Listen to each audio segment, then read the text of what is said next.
La mission de l'AFD est une mission qui est difficile. Lutter contre les pandémies, le changement climatique, réduire la pauvreté. Et l'AFD agit souvent sur des terrains qui sont eux aussi difficiles. Donc, on sait que les Français attendent que la politique de développement soit plus efficace, plus transparente.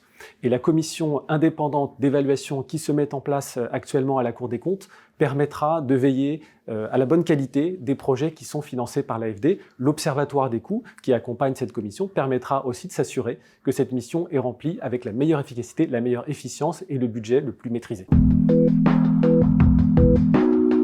La première garantie de l'efficacité des projets qui sont financés par l'AFD, c'est que les politiques publiques, les projets qui sont appuyés, soient eux-mêmes de bonne qualité.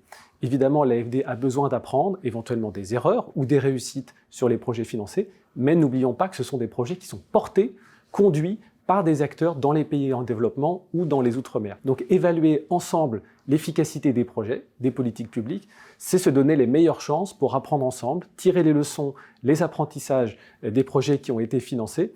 Et je crois que c'est aussi un message politique fort de l'AFD qui se veut peut-être dans une posture plus d'humilité, en tout cas d'apprentissage en commun avec les contreparties, les bénéficiaires de ces financements. L'AFD conduit et finance des évaluations, mais elle n'est pas la seule. La Banque mondiale, la coopération allemande, la coopération japonaise, la coopération chinoise réalisent aussi des évaluations. Donc il y a un premier enjeu qui est de ne pas doublonner ces efforts, parce que ça demanderait un travail de suivi trop important et peut-être sans intérêt pour les pays en développement. Donc la première chose, c'est l'efficacité collective.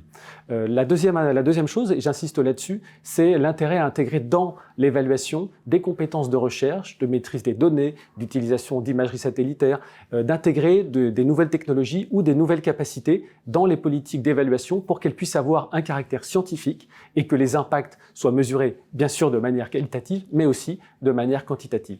D'où l'intérêt de ces partenariats, soit avec les institutions de financement du développement, soit avec des milieux de la recherche. C'est la raison pour laquelle, dans notre équipe d'évaluation, nous avons un pôle spécialisé sur cette question et avons également créé le Fonds d'innovation pour le développement, qui est hébergé à l'AFD et qui accorde un suivi particulier très important à l'impact des projets innovants qui sont financés.